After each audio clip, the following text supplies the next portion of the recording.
He has won a record 23 Grand Slam titles. He is the only man to win each slam at least thrice. He has 38 Masters 1000 titles and he has been at the pinnacle of his sport for an unprecedented 378 weeks. And I could go on and on about him, but I'm pretty sure by now you must have guessed that I'm speaking about none other than Novak Djokovic, the ice-cold Serbian. Is Djokovic officially the GOAT now, the greatest of all time? That's what we are going to discuss in this live. Hello and welcome to WION Sports Xtra. I am Nikhil Mathur and I'm joined by my sports editor Digvijay Singh Deo and by my colleague Vidur Kathuria. I'm joined by my sports editor Digvijay Singh Deo, who won the office sweepstakes on who's going to win the French Open. Yeah. Say that. You did that. You know, Djokovic in a Grand Slam is a different beast, and all the fact that I mentioned about him before, a career slam is one thing that he has not been able to achieve. He's halfway through. Do you think this is the year? Oh, he came very close, 2021. I have no idea how Medvedev won that match. I don't think anyone had come that close. They sort of reached 4 Grand Slam finals, won 3-on-3 and then lost with 3 straight, which was a bit of a very big shock to be very honest. But Novak Djokovic is someone who loves the challenge. I think everyone was sort of swayed by the Alcaraz factor heading into the French. And what was I telling you guys? That irrespective of what you do, to win a Grand Slam needs a different sort of mentality. That's why the Federers of the world, the Nadals of the world, and the Djokovic's of the world were different. And a generational shift, what we were looking at, and going back to what Rajiv Khan told me, that I won't consider the baton has been passed because Djokovic played just 11 tournaments last year because of his issues with the visas and all that. Djokovic in a Grand Slam, not winning a title on clay, no problem, because a Grand Slam I come back with is 5 sets. Who did he beat? Carlos Alcaraz, 20 years old. Djokovic is going on 37, officially 36, 16 year age gap. Rude, 1.5 hours for that first set in the final, then gets blown away in the second. Djokovic isn't just about a superb tennis player. He's got great physical ability and even better mental strength. That package is something which makes him the GOAT. In my mind, and I said it on Twitter yesterday, I'm a Federer fan, always been. 23, you can't argue. When we started this whole debate, Sampras was 14. Remember that? Sampras was 14, that was the benchmark. Lever, 12, I think Emerson 12, Sampras was 14. Federer took it to 17. Then Federer dropped off. Then Nadal came close, Federer went to 20. Nadal equaled on 20. Djokovic equaled on 20. Then Nadal took it to 22 last year. And Djokovic is taking it to 23. And there's no Nadal anymore, at least this year. And there's no Federer. Maybe that figure of 30 is also not unreachable. What do you think? I'm saying 25 this year. He's the favorite to do 25. He will be favorite at Wimbledon and favorite at the US Open. I'd just like to make a point about the bet. The only reason that he will say that diversity. Yes, diversity. That word. If everyone picks Djokovic, it won't make it fun. I still won. I feel like impossible. But yeah, now the sky's the limit. I mean, next year will he be the favorite for the Australian Of course he will. 2024? Yes, he will. And he's now hasn't lost a Wimbledon match in how many years? Since 2017. Exactly. 18 is the year he won for the first time, then that great final 19. He is the best tennis player in the world, without a doubt. Passing up to Peyton. Not happening this year, and probably won't happen next year. Next year could happen. I mean, Rafael Nadal will be back. He will target, a return probably at the Australian Open. And finish at the French. But we're looking at the next 2 years. Even if we say 2025, he could be at the top of his game. Because as Digvijay said, he's so strong physically as well as mentally, and he's so ruthless. As we were just talking, before the live, against Carlos Alcaraz, poor guy, he had cramps and it was a great match in the third set. But once he got cramps, credit to him, he continued. But you just knew that Djokovic would show absolutely no mercy against him. Why should he? Yeah. It's a match. He chose to continue. And I think even this is what we need to figure out and tell our viewers that Djokovic was playing that match as well, right? He was also hurting. Those first 2 sets were outstanding. They were brutal. And it was a 16-year age gap between Alcaraz and Djokovic, and the old man didn't wilt. Because the young kid who wilted got the attack of cramps. That's what Djokovic is. And Somdev said it on the broadcast later, that Djokovic takes your legs first, then your heart. That's a great quote. Even yesterday, the first set an hour and a half, and then the second set, blown away. Yeah. The momentum just changed just like that. So I think if you're going to defeat Djokovic, take the first 3 sets. That's the only way. If you go to a 5-setter, Remember, same French Open final with Tsitsipas, 2 sets up, still lost. I think also, we're talking about the world debate, and he's at 23. He got disqualified at the US Open. This is 2020. 2020 when he hit the line, that ball kid. Let's be honest, he would have won. He was the best player in the world. I think he was 44 without defeat that year. Yeah. Australian Open 2022. He was the favorite. He would have won. definitely. Won the US last year. US Open in 2022. He would have won. I mean, he was the favorite. Should have been in 26. That's 3 more. He could have been at 26. No, hang on. If you really want to go back and just I mean, think of that 2016 period, once he achieved everything, the Grand Slam, career Grand Slam. Remember what happened then when he started losing to the Chechen out of the world? He had this sort of blip where Murray was number 1. No, as you were saying, I have this list. In 2010, Federer had 16, Nadal had 9, and Djokovic had just 1. That's the US Open in 8. Yeah. And then in 2020, Federer came to 20, Nadal 20, and then Djokovic 17. Now we are at 2023, 23 Djokovic, 22 Nadal, and 20 Federer. I think the list ends here. Now Djokovic will take a... It's over. Yeah. See, the world number 1, you had that most Masters title. The only thing perhaps missing is an Olympic gold. That's fair enough. But in the scheme of things, overall scheme of things, doesn't matter. Federer doesn't have a singles gold. He has a doubles gold. Yeah. And he has a single silver when he lost to Murray at Wimbledon in 2020. I think Djokovic hasn't won a medal, I think just a bronze in 2008, his first Olympics. Yeah. So probably the Olympic medal and a career slam. That's what must be on his radar right now. But how do... No, hang on. I don't think he played the Olympics this year. See, because what I get now, I listening to him last night, he's gone into the Tiger Woods mode. He knows his body is not holding up. It's not as severe as Nadal, but he is going to keep it limited so that he's only going to peak at the majors. Yeah. At this stage of his career, he doesn't need to win. He doesn't need to win 80 to 250 or a 500 or a 1000. Now it's all about legacy. It's all about ensuring that the gap between him and the rest. So Alcaraz is 1. Medvedev is 1. Who's the rest? Ruud 0. Zverev 0. Tsitsipas 0. This is the chasing bag. How are they going to get there? Yeah, no way. And also you're talking about personality, the Australian Open fiasco also played a part in Djokovic. The way Djokovic was seen by the people. He was always, the guy. Like that kind of changed his image, don't you think? No, I think Djokovic has worked very hard to change his image. He was known as the Joker. He used to do all those silly antics on court. But then something somewhere clicked in him at the start of 2011, as you showed, that all this is good for claps and viral views, but you're ultimately going to be remembered for being a champion.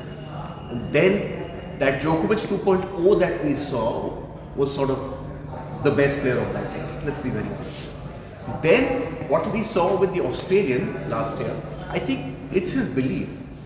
And he's got criticized for it. Even the previous year when all these players were holed up in their hotels and there was problems over there, he spoke out. And we've always had this discussion that Djokovic says the right thing. It's not construed in the right way. It's not politically correct. But he says what's right. It is correct. It's not politically correct. Yeah. So I think the determination in him, if I was in that position, and I'm being very honest, I wouldn't have gone to Australia. After the humiliating way he was treated. He was treated like a common criminal. He didn't deserve it. He was a victim of politics in that country. And I'm sorry, this is my view, which I have held since last year. He was cleared to go to Australia. Yeah. He didn't land up without a visa. He was cleared to go. Someone killed him, that's why he was in the country. So yeah, a misunderstood man. He's definitely misunderstood. But sorry, before you say that, misunderstood. That's the reason we are even having this debate. This debate is over. Yeah. The Federer fan will never accept it. The Nadal fan will never accept it. The Djokovic fans are in a minority. Our point with this chat is to say that it's no point holding on to those things. Let's not, everyone says that the GOAT debate is also about how you conduct yourself and all of that. It's about winning first and foremost. Yeah, I was making a point when we were talking about. He actually, in this current tennis generation, he is held in very high regard by his peers. Medvedev speaks very highly of Tsitsipas. If you hear the speeches after the final, all of them speak very highly of Djokovic. So it's not as if he doesn't have a good relationship with his peers. Rafael Nadal congratulated him. It's just that these multiple controversies that he's had, especially at very sensitive times for the whole world. During the pandemic. Yeah. No, but Vidhu, this is my problem. Tiger Woods, I spent time around Tiger of late. Tiger Woods at his form had that same kind of take no prisoner approach. Like Djokovic is getting booed as he's trying to serve for the match. He wins the point, turns and does this. Sort of taking on the fans. But that's how you celebrate a champion. You celebrate. Tiger is hailed for being his sheer bloody mindedness. But yet Djokovic is sort of booed for that. That's because perhaps people perceive Federer to be the benchmark for grace on a tennis court. Serena Williams wasn't by any way close to the grace personified, right? I think what happens with Roger Federer and Rafael Nadal is they hold a special place in fans' hearts, especially in tennis, because of the way they conducted themselves. And both were such great rivals, but they were so graceful and. Always Federer, Nadal. Federer, Nadal, Djokovic came in the last 5-6 years. But that is only. I agree with you. That is only one way of playing the game. You need characters in the sport. Like for example, Nick Kyrgios. You need someone like, because it adds to drama, theatre. Nick Kyrgios was also Djokovic's biggest enemy. Then they became friends. And then they became bros. Since you're on this, I must say, when you talk of characters, bit ahead of your time, sitting in his box, Goran Ivanisevic, character. Yeah. Maverick. John McEnroe, he was a character. You cannot be serious. He used to push the boundaries, but he's the great of the game. Yeah. No, so he is the great of the game. The question is now. Of course. Not at nowhere near the level of. No, I'm saying for Djokovic also. Yeah. And I think we need to make a distinction. He's the greatest men's singles player, the male player. Greatest of all time, I have my personal favorite, Martina Navratilova, simply because Martina won her last Grand Slam when she was about to be 50. Even Leander Pace couldn't get there, though it was with Leander. 59 Grand Slams, huh? Yeah.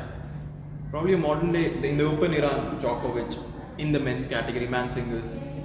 But people always say, Vijay Mitra always tells me that while all this is great, Labour won the Grand Slam twice. That is, he won all 4 Grand Slams in a year. Calendar year, yeah.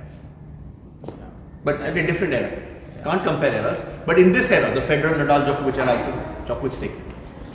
Purely as a tennis player now, there's no argument. Yeah. No one is coming close to it, unfortunately. Nadal's not even half of the world number 1. Yeah. Nowhere close. Yeah. Federer was 310. Djokovic 378. And now, by the way, no points to defend from now. You know why? Yeah, because Wimbledon there were no points on offer. Yeah. Didn't play. He's going to pick up the entire points from Cincinnati and. He will end the year as world number 1. Yeah. And Alcaraz has to defend. Yeah. But probably I would want someone of Alcaraz or the Tsitsipas to challenge him. Like, it's not even a contest. Like, I want someone in Grand Slam. Yeah, maybe other tournaments they have. But sorry, let's talk. This is what we were talking about. Somebody, Singh. Before the Singh would have been helpful, but thank you, Singh there to sing. It could have been 25 if not for the ban, as we discussed. Yes. Hakyam says there is more to come from him to extend his record. By the way, we were running a package on Djokovic and I was doing a teaser. I've written one line that 23 isn't the finish line, it's just a pit stop. So I agree with you over there. Haas says it's so obvious he's the greatest. Djokovic fan out there. Let's try convincing the Nadal and Federer. Not many of them. Djokovic and obviously. Thank you so much for these comments. Keep them coming. And you want to say something? Yeah. Wow. Novak Djokovic, officially the GOAT. 72% say yes. Yes. Okay. Big number. So yeah, I mean, obviously, statistically he is. 23 Grand Slams. So we also have to talk about Iga Świątek. We got to talk about Casper Ruud, 3 Grand Slams finals. But he has only lost to what? Roger, Rafa, and Djokovic. No, he lost to Alcaraz. And Rafa and Djokovic. There's no. Yeah, but I mean, yeah, Casper Ruud is always the bridesmaid and never the. Yeah.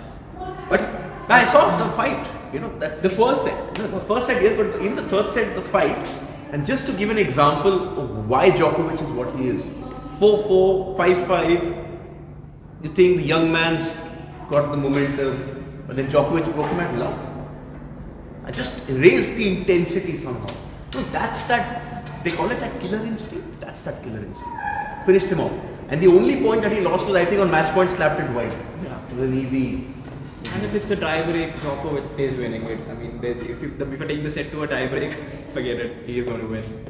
Without a doubt. And he showed that in the Yeah. first set tie break. And Casper Ruud seemed a little unsettled during the tie break. And Djokovic just, you knew he would win. Exactly. And that's why he's a 23-time Grand Slam champion. And that's the story we're looking at closely at 6:30 p.m. IST on WION World of Sport. There's also some other stuff. Iga Świątek. Go ahead on that. Yeah. I mean, she's following the footsteps of her idol, Rafael Nadal at 22. Nadal had 4 Grand Slams. Iga also has 4 Grand Slams. Oh, but this was probably her toughest Grand Slam. I honestly thought Lukova was winning that in the end. Yeah. Lukova froze. She Yeah. had it in her hands. You're leading the world number 1 and defending champion in the deciding set. Yeah, I mean, all the 3 slams have come in like the French Open. The first she was, I think, unseeded and then she went on to win it. Second, again, she was good, and now third, but she has shown that she is here to stay. And she. But again, just because I brought up Djokovic, again 4-4 in the third set, then she breaks without suddenly. Yeah. She could have won that Lukova and put pressure on Świątek. She couldn't. This is where the champion players are Exactly. a step above. They know when to step it up. Not step above, they step it up. Exactly. And the same thing applies to Inter Milan against Manchester City. It was a 1-0 match, and Inter had opportunities. Lukaku could have just buried that header with And who scored? Rodri. Rodri. Wow.